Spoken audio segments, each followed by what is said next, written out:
hello again to all our viewers and listeners. We are having another exciting podcast where we are not wasting a single story. I'm your hostess, Dr. Gamuchirai Mutezo, and as you know by now, I love to poke my guests about who they are, what they're doing within the waste space, and importantly, where they see the opportunities. Today, I'm enjoyed. English is buffering. Please don't cut that out. Part of the gimmicks. I'm joined by a good friend, Rebecca. I'm not going to introduce her. She's going to introduce herself so that I can poke more about her and just get to know who she is as a person and how she got into this beautiful and wonderful space we call waste.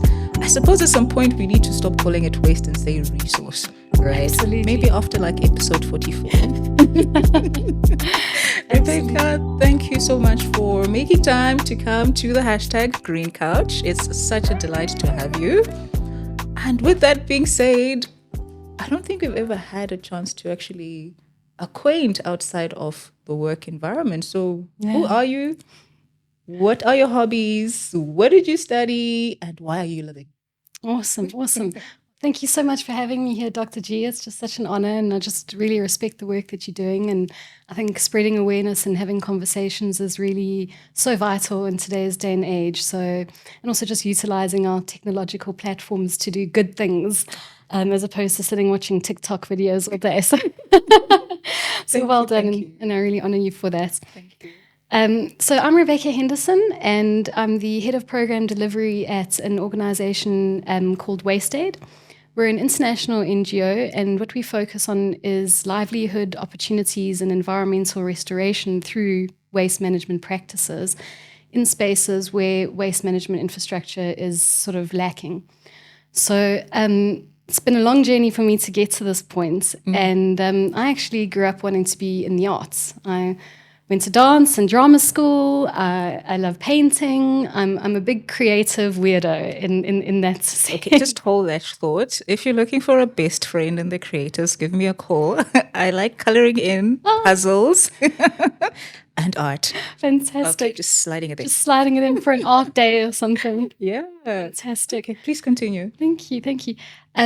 So I grew up being really passionate about the arts, and what I really discovered as I grew older was that, yes, there's a creative element to what I'm doing, to what I was doing, but it's about using your voice, right, to create a sense of feeling, passion in somebody, to evoke something inside of them.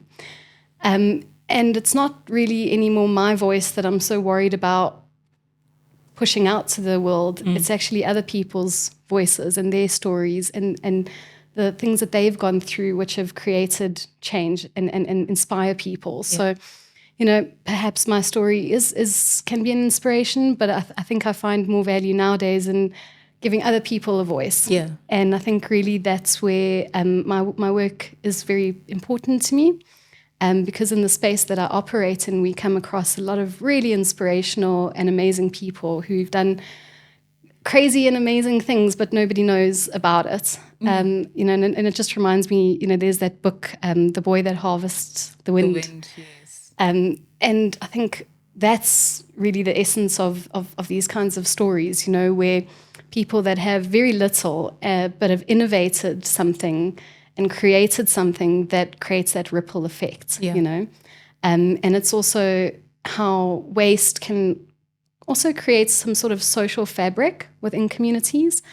So let's just go a little bit back bit, if you don't mind. Please. After I finished high school, I went and I worked in the UK for about 6 years.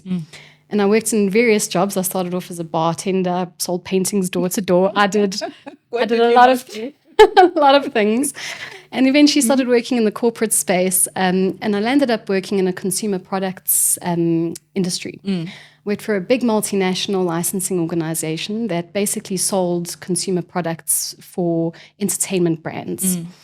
And in that space, I then started to do product development, and that's where that systems thinking for me really started to come into my forefront of my mind, because never before had I thought about the systems and processes that make the things that we have.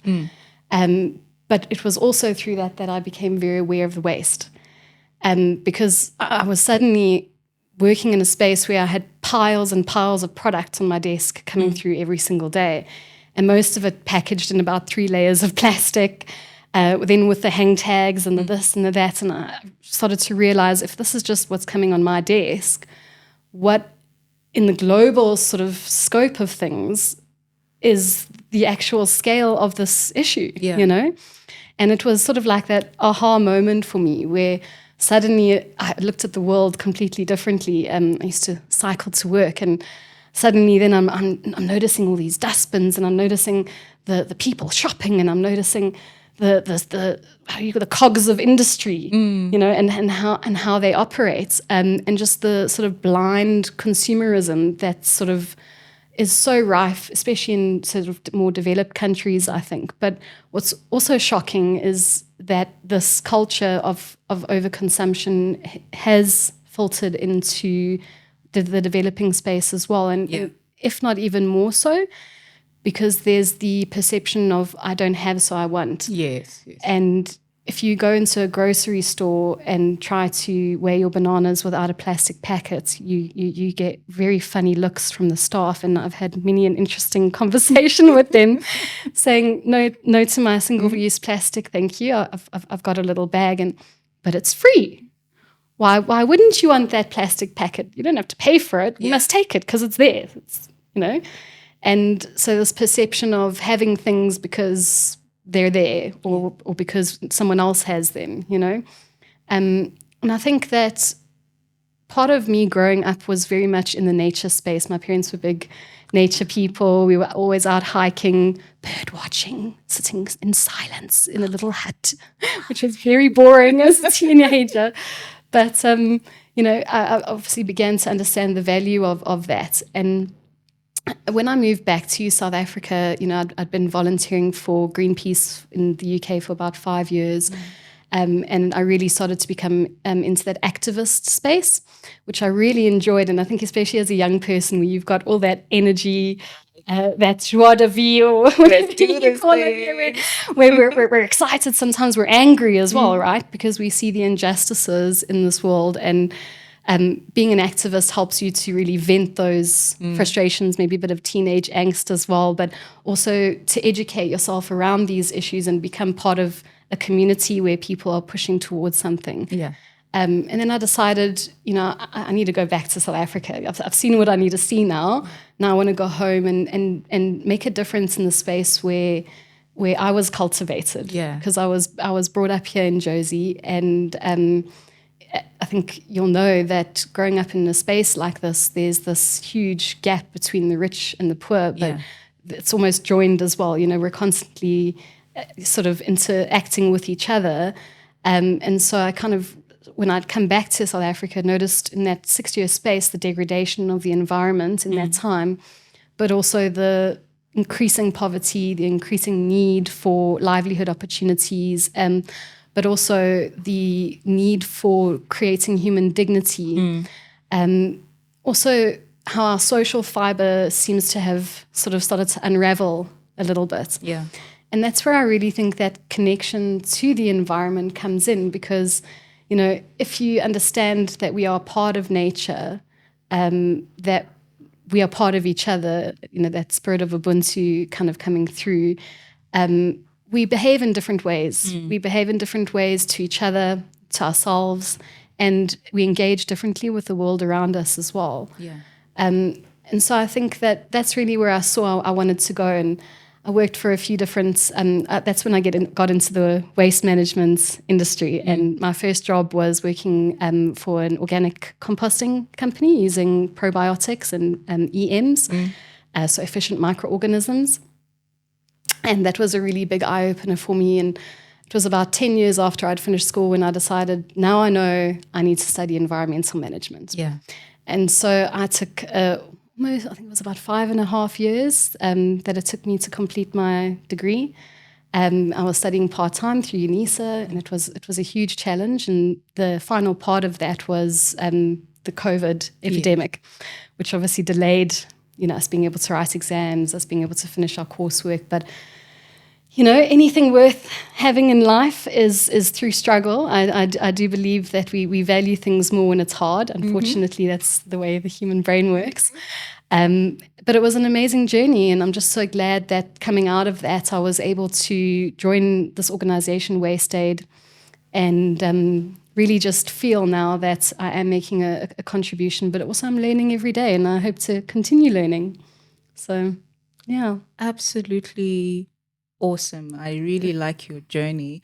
What's standing out for me is your upbringing, the exposure that you had. What conversations are you having at home with your parents about the environment? And do you feel it had a direct or indirect influence on the person you are today and the work that you're doing? Absolutely. I just had to giggle there because I just had this image of my mother. Yeah. It's always the mothers. It was my mom. So, as children, we used to probably be a bit negative about the way that we didn't understand why. Now I do. Okay. We used to call her stingy. And she said, I'm not stingy, I'm Irish. We learn how to value things. And it's not about what you want, it's about what you need. So do you need this? No. Yes. Well, then let's have a conversation. If it's just a want, it's not even, it might be on the cards, but get your mind out of the one situation and think about, and also thinking about other people. So, I grew up in a family where we were very charitable, always trying to work, we did community activities and things like that. But my mom used to run baths that were about like a teaspoon of water. Yeah, a teaspoon, and then we all had to share, And you're like, kids, Mommy, why? I was the youngest, so I was the last one, cleaning myself. And, we felt sort of upset about it as kids, why do other people get to have bubble baths with this much water? And, it was really just drummed into me from a very young age that resources are precious, and that valuing and looking after things and being a steward of your environment and also of your the people around you as well is very important. So I suppose I'm really grateful for the upbringing that I had, and the mentorship that I had from my parents. I think that definitely had a big impact on my life. And thanks, Mom. Thanks, Dad. Okay, thanks, Mom. My dad's an accountant, so everything always had to be a space for everything and everything in its space, and the T's crossed, the I's dotted. I was a very creative person, so I kind of rebelled out of that. But now growing up, you kind of realize, waste management, separation at source, this belongs here, that belongs there. And I hate to admit it, but I am turning into my parents slowly. It's so fascinating how when our parents tell us certain things, like, no, you're so mean, I don't want to. I reject this. And look at you now, referencing your mom. Right. Mom et al. Yeah, definitely. Dad 2024. Absolutely. And I think we also realize that there is a method to the madness. Yeah. I think as children, when people are trying to teach you things, there is this resistance sometimes to learning. And, suddenly a few years later, sometimes you realize, that seed was planted a long time ago. And now it's sort of starting to grow. So, and this is such a great example, as well as reminder that we need to have such conversations at home. We shouldn't wait for certain issues within our society to get a pinnacle and we start figuring out or running around helter-skelter. What do we do? It starts at home. It starts with the conversations. It starts with those experiences of being taught it's only a teaspoon that you're going to use to bath with, and you have to account for each and every spend, each and every usage. Yeah. That's probably one of the key messages I would love our viewers to really take home. Have these conversations with your children. Have them with your nephews, your nieces. Have them at brides. Have them at baby showers, so that we are also part of this change that we want to see.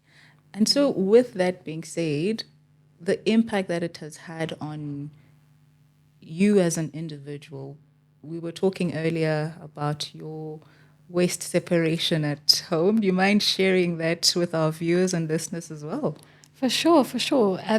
So, having worked in the waste space for a very long time, I've had years to kind of think about in my own home, what am I buying? What are my consuming habits? Ethical consumerism is a topic that comes up a lot. And I do believe as individuals, we have a lot of power in our wallets, in how we choose to spend our money. So for me, it starts there, when I'm in the shop. Unfortunately, most fresh produce still comes in polystyrene packaging, but one does have to eat. Yeah. So as much as possible, I try to reduce things that are not come in non-recyclable packaging. But then when it comes to my own home, we know that we have the informal sector operating in the space. And so for me, working with the informal sector in my work, I try to make that job just a little bit easier for them. Yeah. And what I used to do was to take all of my recycling to a recycling depot. But then I started to think, okay, but these guys actually coming to the house, why don't I give them the things that they want? Yeah. Informal pickers generally will take only the high value items and not glass either. It's very heavy. It can be dangerous if it's broken. It can contaminate other waste streams and things. So they'd really focus on your high value plastic. So your PET bottles, which are your Coca-Cola, soft drink sort of bottles. Your HDPE, which is your milk cartons and chemical products packaging. And then your LD and your polypropylene as well. So, yogurt tubs and those sort of things as well. So, and then your cardboards and your white papers. So those are the things that the informal sector focus on because they can get the most amounts of money from them. And so basically I separate those things in my home. I ensure that I rinse out my bottles and my packaging, allow it to dry, and then I put it in a separate bag for them for when they come. And then the things that I know are recyclable but are not collected by them, I put in a separate bag.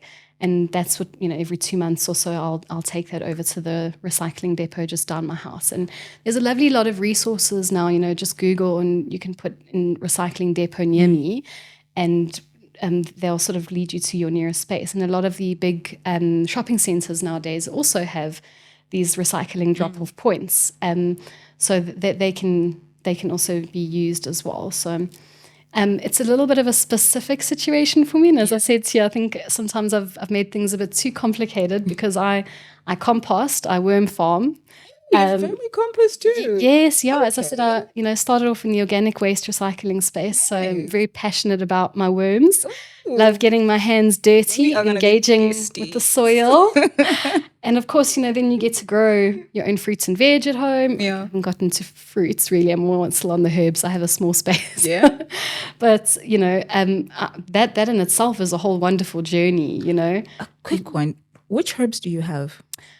So I love growing, I've got a lovely big rosemary bush. Yeah. I have basil, I have chives, I have mint, I have thyme, oregano.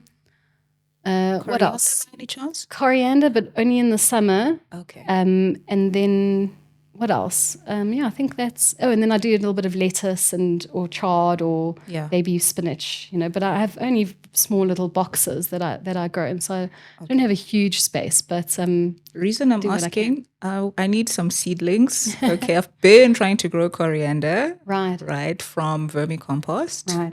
And let's just say this coriander is refusing. It's just like, listen, Linda, listen, not today. So they can be quite fussy little things, those herbs. Yeah. Irrespective of having good quality compost from vermicompost, those little buggers are just like, that's don't true. Grow. Yeah. I mean, a lot of that is around, firstly having the right sort of mix for your specific plants because, for example, if you're growing cactuses, they won't like very acidic soil, but so they won't like lots of compost. But then for your herbs and things as well, and I know that you also work in the space. I'm reaching to the choir here, but hallelujah. Our herbs can be quite finicky, so it is quite important to know the level of light that they like, the acidity that they prefer. And then companion planting as well. So certain herbs do better if they're planted with other things. And I can't remember off the top of my head right now what coriander goes with, but Well, that's all right. in Google. That's a side note where we will have a conversation while we do some arty-farty stuff. All right, coming back to the impact it had. Okay, kudos. It is now part of who you are from the way you're speaking. Let's now get into the community work that you've been doing. Awesome. Right?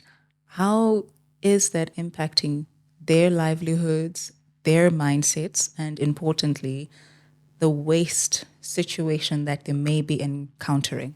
Yeah. So I think maybe I can just start by saying a little bit about the kind of work that we do. Sure. So as WasteAid, we mainly focus on the people at the bottom of the value chain. And what we try to do is to support low-cost, low-technology systems that can enable those people to scale up and to capacitize themselves as business entrepreneurs, because even a waste picker is an entrepreneur. And they are our waste heroes. So we really believe in adding value to the work they're doing and supporting them, creating an enabling environment for them.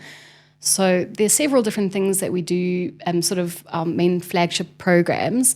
But the one I think we'll focus on today is the Wastepreneur sort of program. And this was a word that was coined by one of my colleagues, Angela Ladek, who's also been in WasteAid in South Africa for a few years now.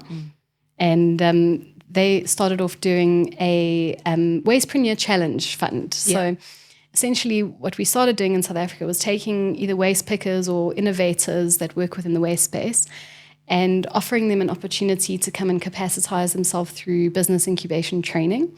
So putting them through a course of 10 to 12 weeks where they learn entrepreneurial skills, financial management skills, waste management skills, and also get to understand the global perspective of legislation that is going to empower these sort of changes from EPR through to the waste hierarchy and understanding how we should be managing waste, and then taking them through that business sort of canvas approach where we get them to develop what they would call their not elevator pitch, but a pavement pitch. Why was I not aware of this? So that they can start really understanding not only are you an entrepreneur, but you also are offering a service to the community and how to project and present yourself in a way that shows that you are adding value. That gives yourself more dignity as well. And what we see throughout these courses is a difference in the sense of dignity and pride that our participants are sort of able to experience. So when they normally first start, they're not very able to express even what they do, or the value that they're adding, and then find it quite hard to communicate. There's a lot of fear or perception of that they think they are being perceived in a negative light. So the spirit is quite low. Yeah. And what we really try to do is to bring out, and that's also where the arts and the creative things come in, because learning to speak and use your voice is such a powerful thing. And if you know the value that you have, you can then present that out into the world. Yeah. So that's really part of the capacitization process. And then once they've come out of that, they are then given an opportunity to develop a business pitch. And they go into kind of like a Shark Tank sort of situation, where there'll be a panel of judges, but mostly the mentors that they've worked with and people that have engaged in the course, so it's not scary for them. Familiar faces. Yes. And of course, these different mentors have, through training, sort of helped them to navigate what they're going to be saying and what they need to grow their business, so that they're asking for the right things. And then based on that pitch, they're awarded some funding, where they can then scale their initiative. And then after that, the tracking and the monitoring of the impacts of that. And then, then they're able to then sort of carry on, or with some of our programs, we do additional rounds of funding to then further bolster the most successful applicants. So that's called the Wastepreneur approach. And it's really exciting, Okay, just two things on that, right? Firstly, I'm raising my hand. If ever you need a judge, here. Oh, fantastic. Yes, lovely. And secondly, in order to celebrate, showcase, and let more wastepreneurs know of the kind of work that you do, please feel free to reach out to us. We will equally extend that communication within our networks because at times you don't know what you don't know until you're actually exposed to it. I love that you just said that. That's the beauty of having conversations on the green couch so that we preach this gospel of the business and entrepreneurial opportunities that are available within the resource sector. Absolutely. Absolutely. And I mean, just saying that, I see this beautiful ensemble that you're wearing today. Yes. I happen to know that it is an upcycled textile item. Yes. And, you know, one of the little props that I've brought today. Okay, let's see. I've got, you don't want to look in here, it's full of rubbish, but it's not rubbish. It's full of resources. But, you know, these are some of the wonderful, I mean, this is from a project in the Gambia. Absolutely. Oh, okay. So in the Gambia, this is part of them upcycling. Yeah, I mean, they've got a huge textile market there, beautiful tailors that make beautiful African clothing, shwe patterns, other African designs. And there's a lot of textile waste. And so this is from one of the entrepreneurs we supported through a similar program. And what she does is make these bags out of textile and bubble wrap. So beautiful. From the, you know, the industry, the production manufacturers wrapping a lot of stuff in bubble wrap. So there's a huge amounts of that waste in their waste stream. And she converts them into these weatherproof shopping bags because there they get sort of the rainy season and it's really wet there. So I pop my bag. I've been really restrained on it so far. I haven't popped one, but I can see how. Okay, let's do one each. Okay, quick. Okay, she designed it in a way where we can't pop. She's made it. I haven't popped one. Oh, I got one. Okay, there we go. All right, now keep it away. It's satisfying, isn't it? We will pop away that bag. But yeah, I mean, you know, the products that you can make. I mean, you know, these are chip packets. Wow. That have been wrapped in sort of reeds. You know, and this can be a table placemat. Wow. You know, the opportunities really are endless. I'm gonna take my shoe off here. This is an upcycled shoe. This is rubber from tire manufacturing, and then this is offcuts from the, you know, textile and fashion industry. So the opportunities, excuse my barefoot here, are endless. You're the best friend. Asking you again for the second time. Yes, definitely. It's amazing. Yeah. And then, you know, there are some plastics where we'd spoken, you know, about your HD, polyprop, PET, all those kinds of things are quite easily recycled to some degree. But then you get your number 5, your number 6 and 7, your mixed plastics and your polystyrenes. And of course, you know, there's a whole nother conversation about the actual markets and how tough it is in the space because there's a lot of monopoly sort of companies that do own the entire value chain. But there are also now smaller enterprises that are coming out that are making cool things as small businesses. Yes. And one of the amazing industries that we found is 2 great organizations in Johannesburg, companies. One's called Tuflex, and the other one is called Infinite Industries. Tuflex actually make park benches, fence posts, and they do that out of the more hard to recycle plastics with some of your higher values mixed in there as well. And then Infinite Industries are producing these boards. And these, as you can see actually from the back here, you can see the texture. There's a Colgate and, you know, your yogurt tubs, you know, your Danons and whatever. And a lot of those tend to be made out of non-recyclable or hard to recycle plastics. And we don't have those markets to recycle them here. So they take them and then they compress them and what can you make from a board and what can't you make from a board? We've made recycling bins for our community projects. So the recycling collection points in our informal settlements and other areas where we place collection systems to support the informal sector to gain access to these recyclable materials are actually made out of recyclable materials themselves. So it's something we're trialing at the moment. Those 2 40-liter bins using this material. Yeah. In any color. Yeah, you can make anything. I mean, they are making low-cost housing out of these. They're making sanitation systems, so your not pit toilets, but either composting toilets or the closed system toilets for rural areas.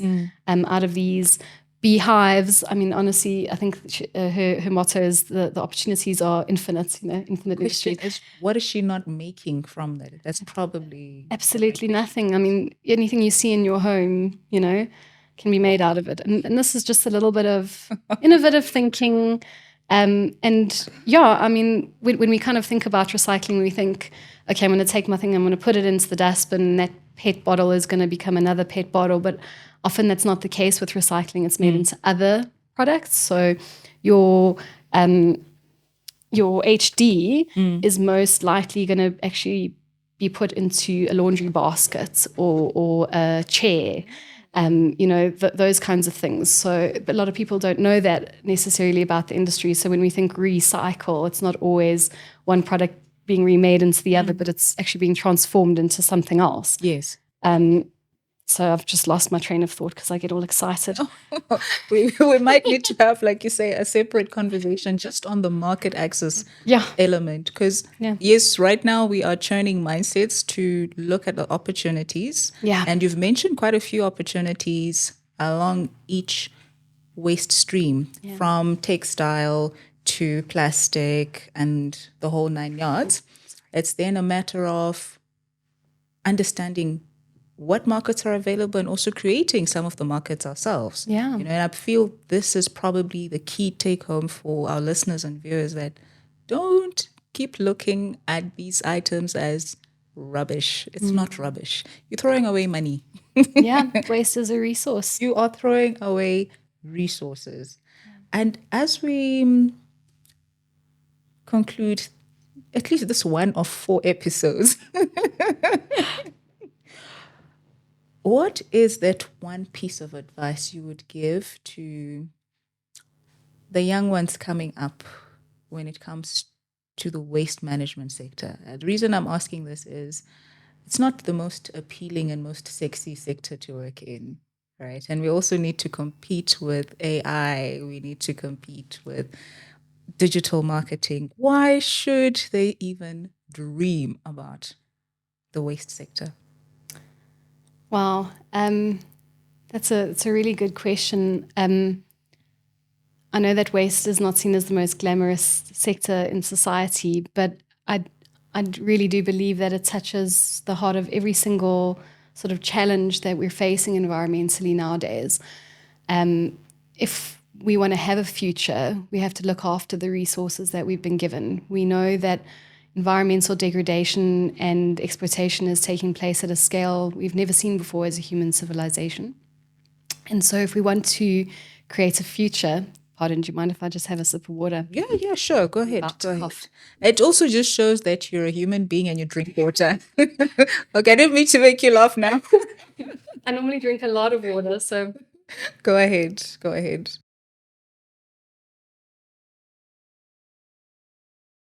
Yeah, certainly. I was saying, if you have more of these, I'm just saying for a friend. For sure. We can do our coloring let you know. and our puzzles on it. So good. Okay. Yeah. Oh, yeah. So I think one of the key things about, the Sustainable Development Goals is that we know now that if we want to provide a future for our children, and if our children want to have a future where they can have access to any resources, we need to start looking after those. I remember as a child swimming in the rivers in Johannesburg. Has anybody dared to even put your toe in there recently? Yeah. Swim away. So it's, some people get caught up with, is climate change real? Is climate change not real? There's a lot of disinformation as well and confusion. And people then go, is it even a problem? What is the problem? Is waste even a big problem? Yeah. We can see with our own eyes, you got to believe the evidence of your own eyes, that our soils are being depleted, our waters are being poisoned, our fish and animals are suffering through choking on plastic. Our streams are not even recognizable anymore. Yeah. And the mere facts of the matter is that, as you were talking about AI, regardless of how advanced we get as a society, we still need Mother Earth to sustain our lives. And that is clean water, fresh air, food, and those things need to be uncontaminated so that we can have healthy and fulfilled lives. So looking after the environment doesn't always have to be something that you do because you're a good person. Yeah. There's a survival element to it. And for me, I know that when I look at the kids nowadays and they're playing in a beautiful open space that's clean, that has, some natural beauty to it, people come alive in those spaces. Yeah. We need nature psychologically as well. The more concrete we're around, the more depressed we get. Yeah. We know that having a plant in your house is good for your psychology and your mental well-being as well. So I think, when people say, ooh, you want to be in the waste industry, it's gross. Yeah, it's not a glamorous industry, but that's why I love it, because it touches the heart of our consumption, what we think, we deserve, how we treat other people, how we treat the planet, how we treat the things we've been given, and also understanding the systems of things. Yeah. So in a natural system, you have a tree. A tree will grow out of the soil. It will throw its leaves onto the ground. The ground will absorb that. The earthworms will do the job. The bacteria and enzymes will do their job. It will convert back into the root system. There is no waste in nature. Yeah.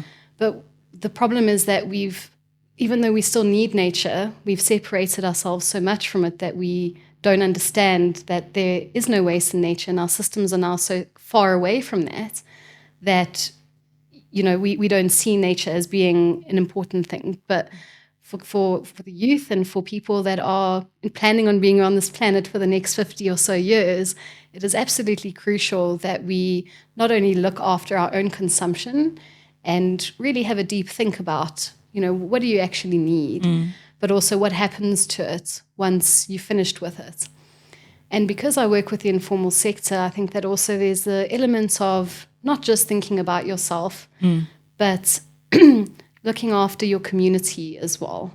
If we can work together and create a beautiful environment together, we're going to be happier as a community. We're going to have more interaction and opportunities to build social bonds through doing things that are good. So, yeah.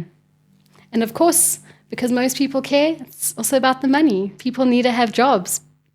Waste is a resource. Thank you. People are valuable. You are valuable. Waste is valuable. Let's use it to the best of our advantage. You remind me of the term circular economy. Oh, yeah. Where circularity is imminent within our sector. Yeah. The economy part says you can do business. You can have a tangible environmental, social impact, while you equally ensure that from an economic perspective, bread is buttered. Yeah. With organic butter, that is. And as we draw to a close, a few points that I want our viewers and listeners to remember. Again, waste is not what you think it has always been. It's a resource. So be very intentional to see the opportunities each waste stream has to offer. Adding on to that, one wants to ensure that we use platforms such as the Green Couch to celebrate the work that you and your organization are doing. #wastepreneurship. And that is a commitment we're taking to be part of that change from a exposure and marketing perspective, because it's also teaching and showing people how to set up some of these businesses. And of course, like I said, we'll look at the market opportunities that can come out of it. But the most critical one has been, it starts at home. So to all our moms and dads for being tough on us with those resources, we say thank you. And may we continue to have these conversations during our tea breaks in the office as well as in our homes. Rebecca, what a treat having you here. I thoroughly enjoyed this conversation. This is not the last. I hope so. It's certainly not the last. Let us continue to tell the positive stories of the work that you and your people are doing. So thank you so much for coming through. It's my absolute pleasure. I just thought a little quote that came up from one of our waste entrepreneurs just came to my mind. I hope you don't mind if I just share it as something to close off with. And really what I think your podcast is doing is similar to what we are trying to do, and that's to raise hope. Yeah. And for a lot of people, the quote that one of our waste pickers said, and sticks in my mind to this day, is that poverty robs people from opportunities. Opportunities to dream, to think, and to make choices by themselves.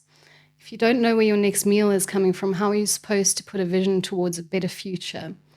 But these guys are doing it day by day, rand by rand, kg by kg. And he said that by putting down your dreams, you can then visualize a better future. And that's something everybody can do, is to visualize that better future and create that hope amongst our communities.